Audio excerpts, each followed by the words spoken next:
الحمد لله وحده والصلاة والسلام على من لا نبي بعده ونعوذ بالله من شرور أنفسنا ومن سيئات أعمالنا ونعوذ بالله من شرور أنفسنا ومن سيئات أعمالنا من يهده الله فلا مضل له ونعوذ بالله من شرور أنفسنا ومن سيئات أعمالنا ونعوذ بالله من شرور أنفسنا ومن سيئات أعمالنا من يهده الله فلا مضل له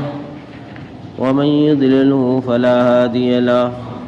ونشهد أن لا إله إلا الله وحده لا شريك له ونشهد أن سيدنا ومولانا محمدا عبده ورسوله وقال سبحانه وتعالى إن الله وملائكته يصلون على النبي يا أيها الذين آمنوا صلوا عليه وسلموا تسليما اللهم صل على محمد وعلى آل محمد كما صليت على إبراهيم وعلى آل إبراهيم إنك حميد مجيد اللهم بارك على محمد وعلى آل محمد كما باركت على إبراهيم وعلى آل إبراهيم إنك حميد مجيد صدق الله العظيم وصدق رسوله الكريم أما بعد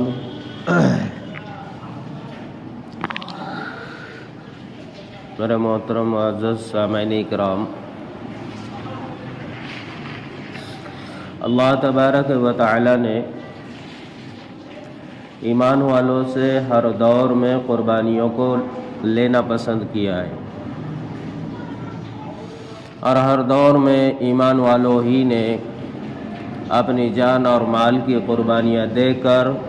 دین کے کاموں میں، دین کی حفاظت میں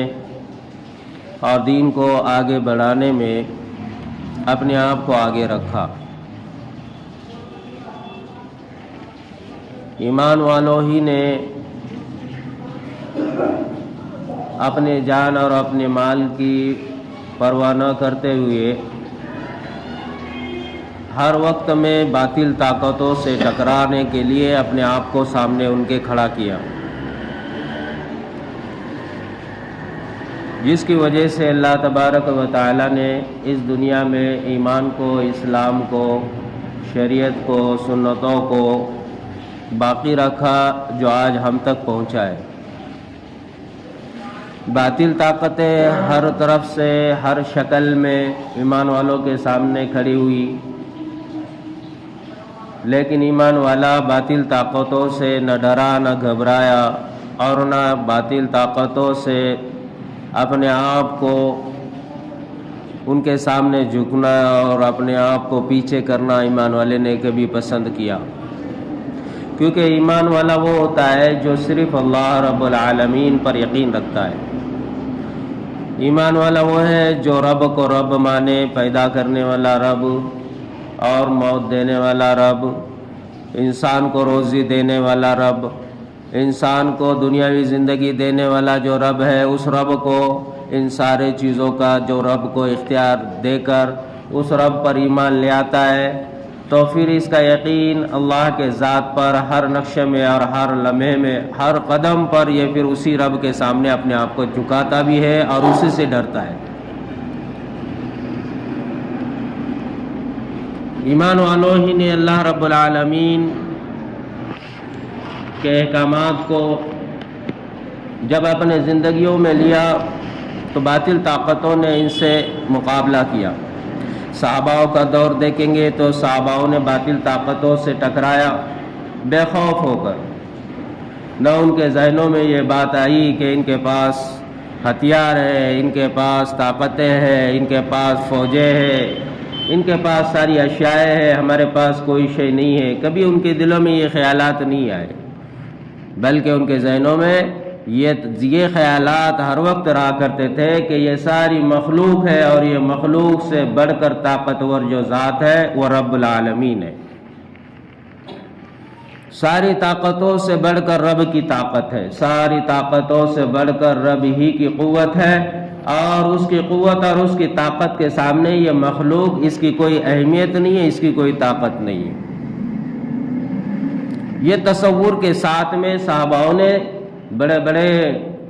وقت کے بادشاہوں کے مقابلے میں اپنے آپ کو کھڑا کیا۔ جب ان کا یقین اس معیار کو پہنچا کہ اللہ ہی کرنے والا ہے، نفع، عزت، ذلت، موت، زندگی، یہ سب کچھ اللہ کے ہاتھ میں ہے، تو یہ اللہ نے پھر اس میں ان کو کامیاب کیا۔ جب اللہ نے انہیں کامیاب کیا تو اللہ نے ان کے ذریعے پھر اسلام کو پھیلایا، ملک عرب سے لے کر پورے عالم میں اللہ نے اسلام کو پھیلایا۔ صحاباؤں نے اپنے زندگیوں میں جب اسلام کو لے لیا اور جب وہ زمین پر پھیل گئے اور جب وہ اپنے گھروں تک، اپنے بستیوں سے نکل کر کہیں دوسرے علاقوں میں پہنچے تو اپنے کردار میں ایسا اسلام، ایسی شریعت کو اپنے اندر بٹھا لیا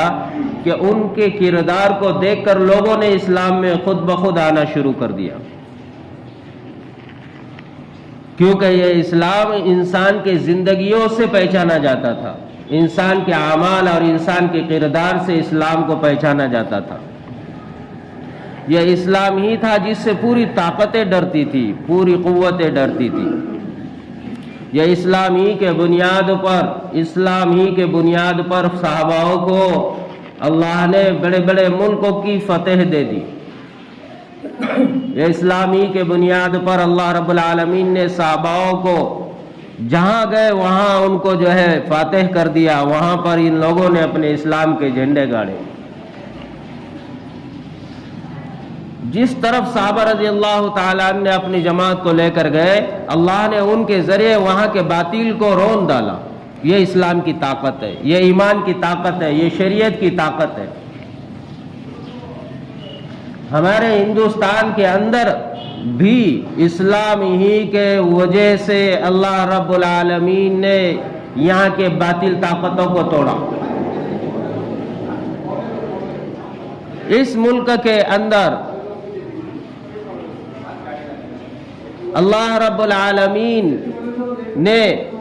جو اسلام اتارا، جو شریعت نبی علیہ السلام لے کر آئے، وہ شریعت کو لے کر زندگیوں میں جو چلنے والے لوگ تھے وہ ایسے تھے کہ ان کے ذریعے اللہ رب العالمین نے زمین ہندوستان کے اندر اسلام کو، لوگوں کو اس بات پر سوچنے پر مجبور کر دیا کہ یہ واحد ایسا مذہب اور ایسا اسلام ہے، اس جیسا کوئی دوسرا مذہب اور کوئی دوسری جو ہے تعلیم نہیں ہے۔ یہ اسلام میں رہنے والے نہیں بلکہ اسلام کے باہر کے لوگ کہا کرتے تھے۔ ہمارا جو یہ ہندوستان آزاد ہوا، یہ آزاد ہونے میں شریعت اور اسلام ہی کے بنیاد پر اللہ رب العالمین نے اس میں یہ طاقت دی تھی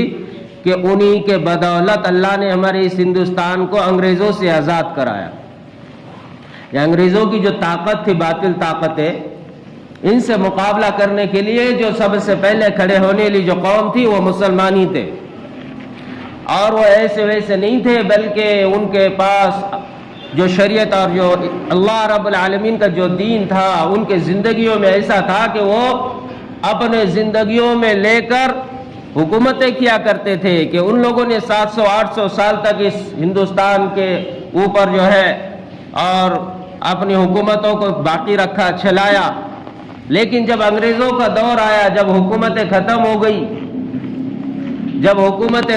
گئی تو ان حکومتوں کے ختم ہونے کے بعد 1762 میں آخری بادشاہ گزرا، ظفر بادشاہ کے جب دنیا سے چلے جانے کے بعد، جب باطل طاقتیں دوسری جب ابھری دنیا کے اندر اور جب انگریزوں نے قبضہ کر لیا تب سے صرف اور صرف مسلمان ہی ہے جو اسلام اور شریعت کو اپنی زندگیوں میں لے کر باطل طاقتوں سے لڑتے رہے۔ جب اسلام حقیقت والا زندگیوں میں آتا ہے تو وہ باطل طاقتوں سے گھبراتا نہیں ہے۔ باطل طاقتوں سے لڑنے کے اندر سب سے پہلے اس ہندوستان کے اندر 1755 کے اندر سراج الدولہ ان کے نانا علی وردی خان، یہ اتنے بڑے نیک اور اچھے اور اللہ والے لوگ تھے، اتنے نیک لوگ تھے، سب سے پہلے ان کے دادا سراج الدولہ کے دادا جو ہے نا مقابلے کے لیے انگریزوں کے سامنے کھڑے ہو گئے۔ یہ تب سے ہندوستان کو اور ہندوستان کی باطل طاقتوں کے سامنے مقابلے کے لیے کھڑے ہونے والے یہ سب سے پہلے مسلمان تھے، کیونکہ ان کے اندر اسلام تھا، شریعت تھی، قرآن تھا، اللہ کا دین تھا، وہ ڈرا نہیں کرتے تھے ان طاقتوں سے۔ جب انہوں نے اپنے ذات سے کلکتہ کے اندر اپنا ٹاور بنا دیا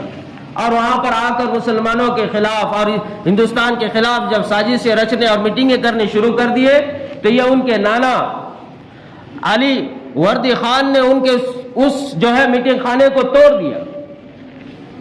یہ وہاں لڑے نہیں، گھبرائے نہیں،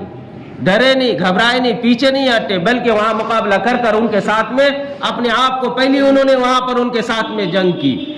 یہ اسلام والے، ایمان والے تھے۔ ابھی ہندوستان میں ابھی کچھ بھی نہیں ہوا تھا، ابھی کسی کو پتہ ہی نہیں تھا کہ ہندوستان کے اندر کیا ہو رہا ہے۔ ایسی جگہوں پر باطل طاقتوں کے سامنے اسلام کے شیر کھڑے ہو گئے۔ یہ ایمان ہے، ایمان کو لے کر، شریعت کو لے کر اور اللہ کے دین کو لے کر کھڑے ہو گئے۔ لیکن جب ان کے نانا کا انتقال ہوا تو 1757 کے اندر یہ خود سراج الدین دولہ یہ کھڑے ہو گئے۔ انہوں نے جنگ کی ان کے ساتھ میں، یہ لڑے انگریزوں سے اللہ کے لیے کہ یہاں پر اسلام اور شریعت جو لوگوں تک پہنچائی گئی تھی اور جو لوگوں کے اوپر ظلم اور زیادتی کری جا رہی تھی، یہ اس چیز کو پسند نہ کرتے ہوئے ان کے سامنے مقابلے کے لیے لڑتے رہے۔ یہ بھی شہید ہو گئے۔ انگریز بڑھتے گئے، انگریز ظلم کرتے گئے، انگریز دھیرے دھیرے ہندوستان کو اپنے قابو میں کرتے گئے اور ہندوستان کی اچھی اچھی چیزوں کو لوٹ کر لے جانے لگ گئے۔ جب دیکھا اللہ والوں نے، جب دیکھا نیک لوگوں نے، اس وقت میں ٹیپو سلطان جب یہ کھڑے ہو گئے ان کے مقابلے میں ان کے جانے کے بعد، تو دیکھ رہے ہیں کہ یہ ہندوستان میں گھسے اس لیے ہے تاکہ یہاں کے لوگوں کی جو ہے تو اچھائیوں کو اور لوگوں کی یہاں کی جو حق، جو ان لوگوں کی جو چیزیں تھی، جو اشیاء تھی، جو یہاں پر لوگوں کا مال اور پوچھ تھا، اس کو لوٹ کر لے جانے کے لیے یہ لٹیرے بن کر یہاں پر داخل ہو گئے۔ اس وطن کے اندر سے ان لوگوں نے ایسی نعمتوں کو لے کر گئے جو ان کے یہاں پر وہ چیزیں موجود نہیں تھی۔ جو ہمارے ہندوستان کے اندر اللہ نے ایسے خزانوں کو پیدا کیا تھا، اس زمین پر اللہ نے ایسی نعمتوں کو ابارا تھا، یہاں سے دال چینی اور یہاں سے جو ہے کالی مری اور یہاں پر الائچی، یہ ہمارے شعبہ مہاراشٹر کے اندر، گجرات کے اندر اور جو ہے تو کرناٹکا کے اندر، میسور کے اندر، ان جگہوں پر خاص طور سے اس کو نکالا جاتا تھا اور یہ بہت ہی نایاب چیز سمجھی جاتی تھی جو کہیں اور نہیں نظر آتی تھی۔ یہ یہاں سے ایسی اشیاء کو لینے کے لیے یہ یہاں ہندوستان میں آ کر یہاں سے لے جاتے اور اپنے وطن لے جا کر اس کو 5 گنا زیادہ رقم میں بیچ کر اپنی جو ہے تو کمائیوں کو بڑھاتے، یہاں سے یہ لے کر جاتے۔ یہاں پر آ کر انہوں نے مغلوں کے اشیاء کو لے کر چلے گئے، ہندوستان کے بادشاہ، اور یہاں ہمارے اس ہندوستان کا کوہ نور، اتنا قیمتی کوہ نور جو مغل کے تخت کے اوپر لگا ہوا تھا، جس کی قیمت اتنی زیادہ تھی اور اتنا بڑا اس کا جو ہے تو مقام تھا کہ وہ ایک کوہ نور، اس کی طاقت اور اس کی قیمت یہ تھی کہ پورے روئے زمین کے انسانوں کو 7 دن تک مسلسل اس کی قیمت میں کھانا کھلایا جا سکتا تھا، 7 دن تک۔ اتنا بڑا کوہ نور ان لوگوں نے یہاں سے لے کر چلے گئے۔ اللہ کا ولی ٹیپو سلطان کھڑا ہو گیا ان کے مقابلے میں۔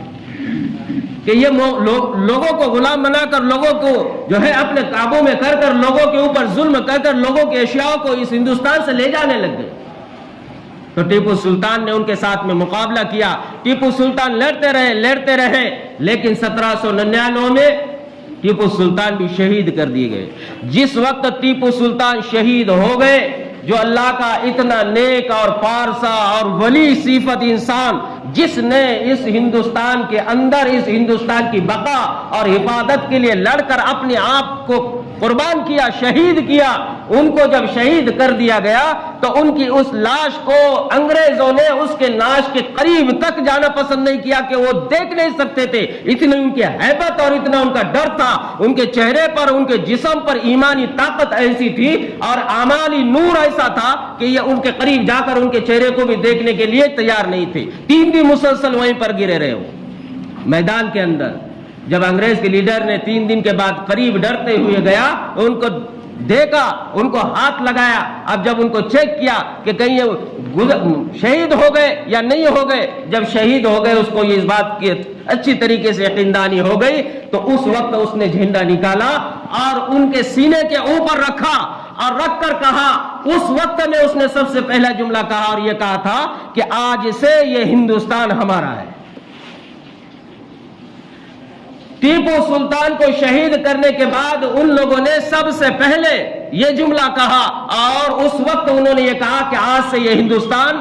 اور اس پر حکومت آج سے ہمارا، آج سے پوری طرح ہم نے ہندوستان پر قابو کر لیا۔ سب سے پہلے اس وقت میں وہ جو اللہ والے جنہوں نے شہادت دی، ان کی شہادت پر، ایک مسلمان کی شہادت پر یہ کافروں نے یہ انگریزوں نے یہ سمجھ لیا کہ اب یہاں سے آگے اب یہ ہندوستان ہمارا ہو گیا، کیونکہ یہ مسلمان مٹ چکا ہے۔ ٹیپو سلطان کے شہید ہونے کے بعد میں پھر اس کے مقابلے میں، انگریزوں کے مقابلے میں کھڑے ہونے والے یہی تھے قرآن والے، احادیث والے، اس وقت کے ولی اور اس وقت کے بڑے بڑے اللہ والے۔ اس وقت ان کے مقابلے میں کھڑے ہو گئے حضرت مولانا حسین احمد مدنی، اس وقت کھڑے ہو گئے شیخ الہند حضرت مولانا محمود صاحب، یہ اللہ والے، حضرت مہاجر مکھی یہ کھڑے ہو گئے، حضرت مولانا مظہر صاحب یہ کھڑے ہو گئے، حضرت امین صاحب رحمت اللہ علیہ یہ کھڑے ہو گئے، یہ اللہ والے بڑے بڑے، یہ اب انگریزوں کے خلاف یہ کھڑے ہو گئے کہ یہ مسلمانوں پہ ظلم اور زیادتی کرنے لگے۔ انہوں نے اس وقت اپلائن کیا کہ جب اب یہ مسلمان کے بڑے بڑے جو ہے سرما اور بڑے بڑے طاقتور اور بڑے بڑے ایمان والے ٹیپو سلطان جیسے ان لوگوں کو ہم نے شہید کر دیا، تو اب انہوں نے مسلمانوں کے علاوہ پورے ہندوستانیوں پر ظلم اور زیادتیوں کو شروع کر دیا، اور اتنا ظلم کیا کہ ان سے لڑنے کے لیے، ان سے مقابلہ کرنے کے لیے کوئی آگے نہیں، اس وقت میں کوئی آگے نہیں۔ یہ جماعت علماء ہند یہ لوگ کھڑے ہو گئے، یہ اللہ والے، شریعت والے، اسلام والے، قرآن والے، اور انہوں نے کھڑے ہو کر جو ہے تو ان کا مقابلہ کیا۔ اور جب انہوں نے مقابلہ کیا تو ایسا مقابلہ کیا کہ ان کے خلاف کوئی بات کرنا پسند نہیں کرتا تھا، انہوں نے ان کے ساتھ بغاوت کرنی شروع کر دی انگریزوں کے سامنے۔ یہ اسلام کی طاقت تھی، یہ قرآن کی طاقت تھی، اور ایسی بغاوت شروع کر دی کہ اس وقت میں حضرت مولانا حسین احمد مدنی صاحب نے جو ہے اس وقت میں کھڑے ہو کر لوگوں کے سامنے کہا، کیونکہ انہوں نے لوگوں پر ایسا ظلم کیا کہ یہاں کے جوانوں کو پکڑ کر، اٹھا کر، باندھ کر اپنے ساتھ گاڑیوں میں بھر کر لے جایا کرتے تھے وہاں پر جہاں ان کی فوجیں لڑنے کے لیے، وہاں پر مقابلہ کرنے کے لیے کسی اور دیش کے ساتھ، چائنا کے ساتھ ان کا مقابلہ ہو رہا تھا۔ 1800 کے بعد یہ جو ہے مسلسل تسلسل کے ساتھ ظلم کرتے رہے ہندوستانیوں پر، اور یہاں پر ایک اندھیرا بھرپا کرنے لگ گئے اور ظلم اور بربریت کو بڑھانے لگ گئے، اور ایسی ظلم اور ایسی بربریت کو انہوں نے پھیلایا کہ اسی وقت 1857 میں یہ علماؤں نے پورے ہندوستانیوں کو جگایا اور ہندوستانیوں کو کھڑا کیا اور کہا کہ اللہ سے بڑھ کر کوئی طاقتیں نہیں ہے، قرآن اور حدیث اور اسلام اور شریعت، اللہ کی اس کا حفاظت اور اس کی بقا کی ذمہ ہمارے ہے، کیونکہ ان لوگوں نے یہ پلان کیا تھا کہ انہوں نے بڑے بڑے پادریوں کو باہر سے لا کر یہاں پر ہندوؤں کو بھی جو ہے کرسچن بنانے کی کوشش کی اور مسلمانوں کو بھی کرسچن بنانے کی کوشش کرنے لگ گئے۔ حضرت مولانا حسین احمد صاحب نے پورے ہندوستانیوں کے اندر ایک بیداری پیدا کی، پورے ملک کے لوگوں نے جو ہے تو ان کے مقابلے میں لڑنے کا جو ہے تو مقابلہ کرنے کا پلان کیا، یہاں تک کہ لڑنے کے لیے کھڑے ہو گئے۔ 1857 میں شاملی کے میدان کے اندر جو جنگ ہو گئی ہے، یہ جنگ ایسی ویسی نہیں تھی، یہاں پر سب کے سب علماء کرام ہی کھڑے تھے جو انگریزوں کے خلاف تھے، علماء کرام کھڑے تھے جو انگریزوں کے خلاف تھے۔ ابھی تو یہ باقی کا جو رول ہے جو ہم سنتے ہیں نا، جتنے بھی ہے، جتنے نام سنتے ہیں، مہاتما گاندھی ہو، بابا صاحب امبیڈکر ہو، یہ سب یہ بات کے لوگ ہیں، یہ جتنے بھی آئے ہوئے، اس کے بعد وہاں سے آگے یہ دیکھ دیکھ کر پھر یہ بیدار ہو گئے۔ لڑنے والے تو پہلے سے 1700 سے مسلمان، اور 1857 میں شاملی کی جو جنگ ہو گئی، وہاں پر ایمان والے، شریعت والے، قرآن والے، حدیث والے، علماء کرام، ایک دو نہیں، ان لوگوں نے وہاں پر 5 لاکھ مسلمانوں کو شہید کیا اس ہندوستان کے اندر، اس ہندوستان کو آزاد کرنے کے لیے۔ یہ مسلمانوں کا ماضی ہے، جنہوں نے اسلام اور شریعت کو لے کر انگریزوں کے سامنے کھڑے ہو گئے، اللہ والے کھڑے ہو گئے ان کے مقابلے میں۔ اور جب یہ ایسے ایسے مقابلے ان لوگوں نے کیے تو یہ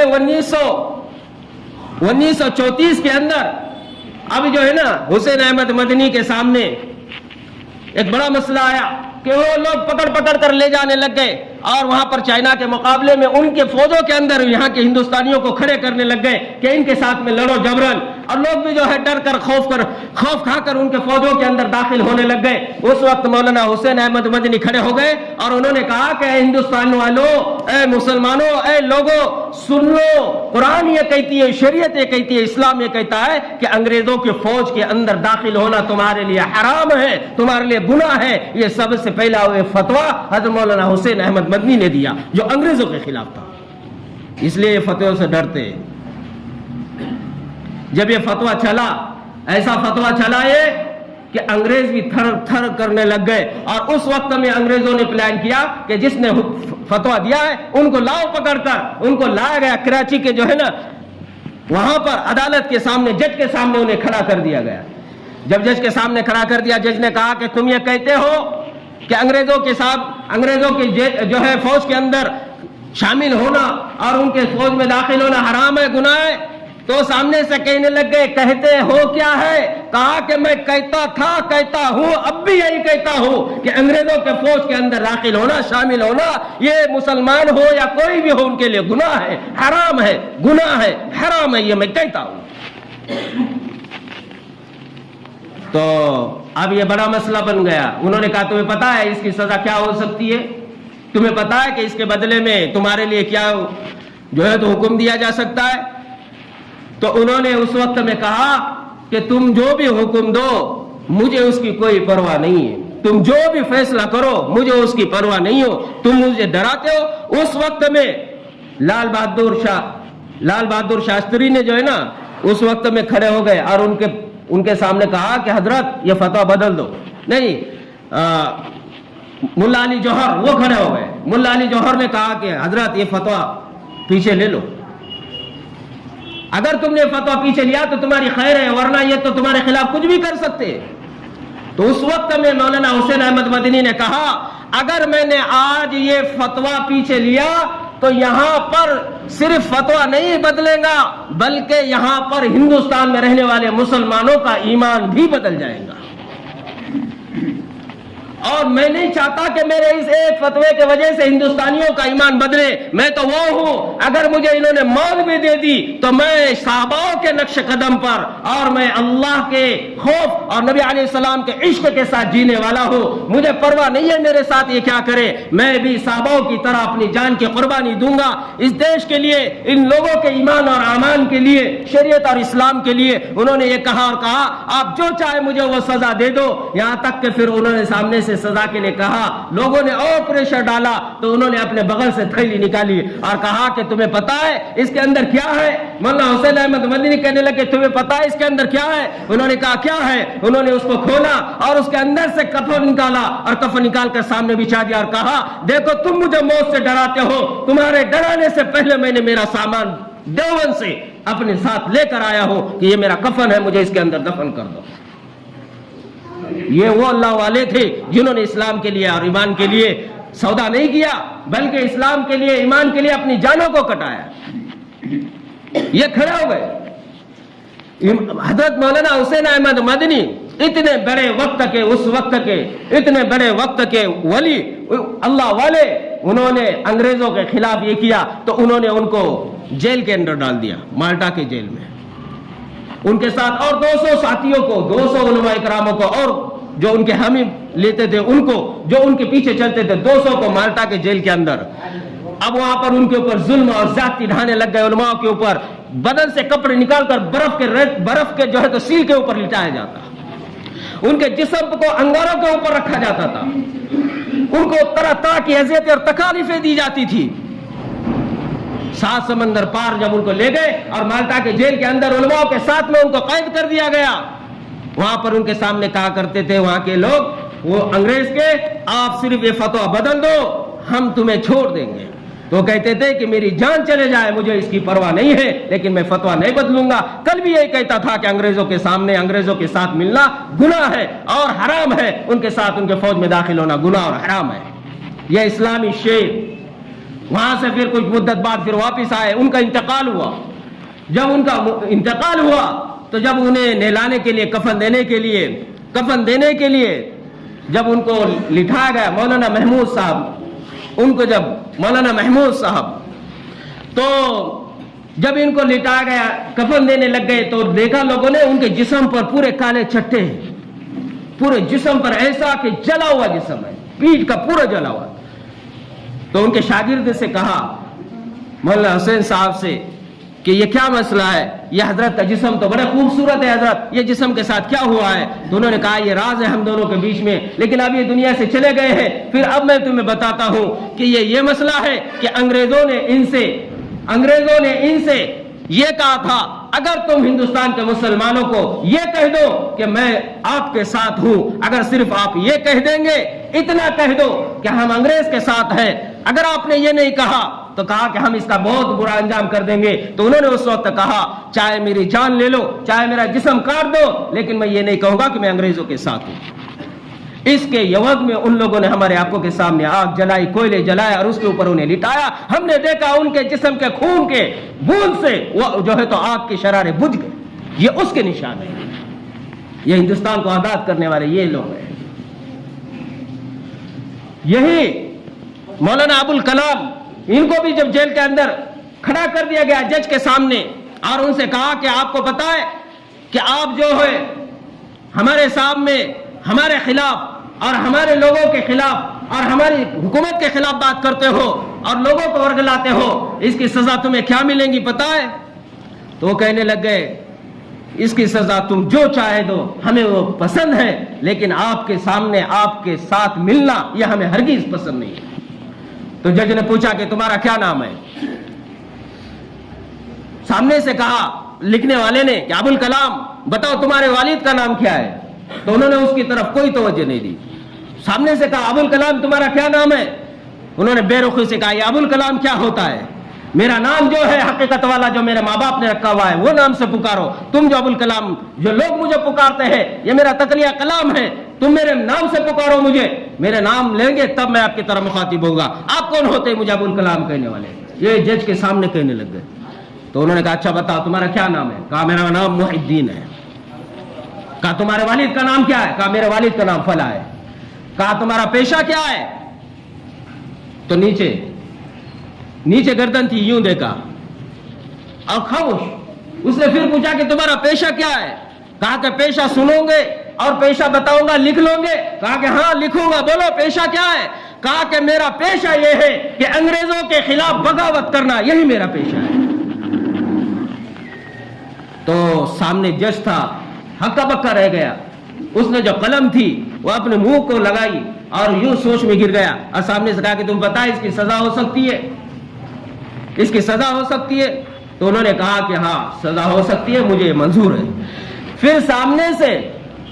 جج نے پھر سے کہا کہ ہو سکتا ہے کہ کوئی جوش میں کہہ دیا ہو سکتا ہو کہ کہیں زبان پھسل گئی ہو۔ کہا کہ ابوالکلام واقعتاً تمہارا پیشہ کیا ہے، بتاؤ، کہیں غلطی تو نہیں ہوئی تم سے، کچھ اور کہنا چاہ رہے تھے، کچھ اور تو نہیں کہا تم نے؟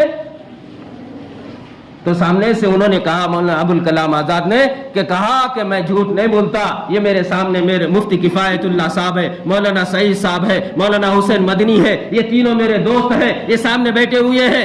تم ان سے پوچھ لو، یہ میرے جوانی کے دوست ہیں اور جوانی کا دوست جھوٹا نہیں بول سکتا۔ ان سے پوچھو کہ میں کبھی جھوٹ نہیں بولتا، ان سے پوچھو میں نے کبھی شراب نہیں پی، ان سے پوچھو میں نے کبھی زنا نہیں کیا ہے، یہ میرے تین دوست ہیں جوانی کے، ان سے پوچھ لو۔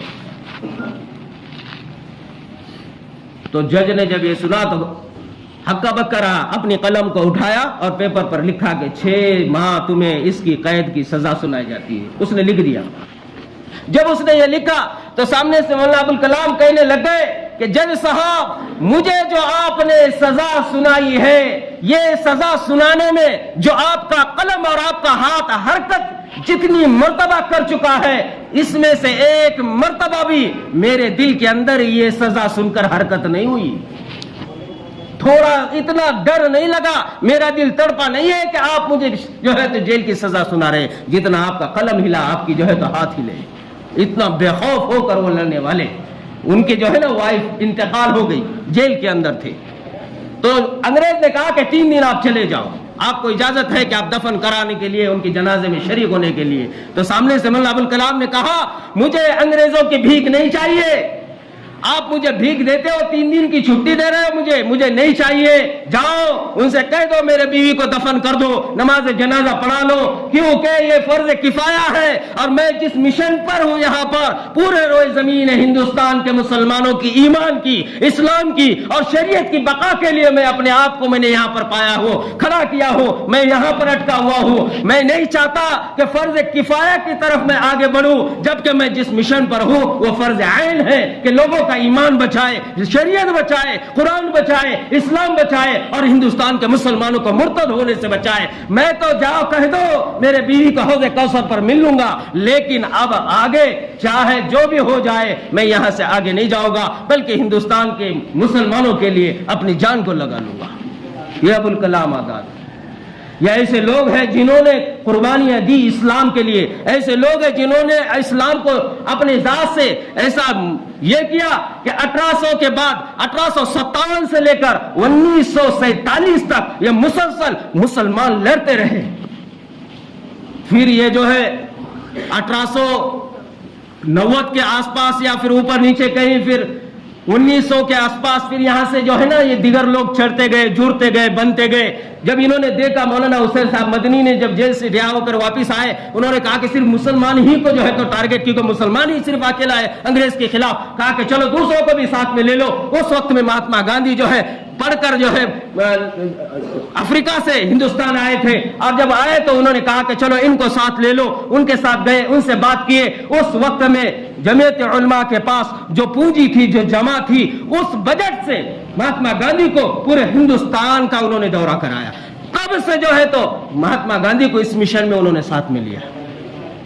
یہ ہندوستان کی آزادی کی تاریخ ہے میرے بھائیوں، آج ہم کو پتہ ہی نہیں ہے، ہم سمجھتے انہی کا ہے ہندوستان۔ 1700 سے بتا رہا ہوں میں، 1900 تک جو ہے تو پورے مسلمان ہی مقابلے کرتے رہے، لڑتے رہے، اور مسلمان ہی نے جو ہے تو اس دیش کو آزاد کرایا۔ پھر انہوں نے جب ان کو ساتھ میں لیا، وہاں سے آگے دھیرے دھیرے پھر جو ہے پورے مسلمانوں کے ساتھ دیگر قومیں ملتے گئی، جڑتے گئی، اور پھر 1947 کو جو ہے تو ہندوستان آزاد ہوا۔ اس لیے 15 اگست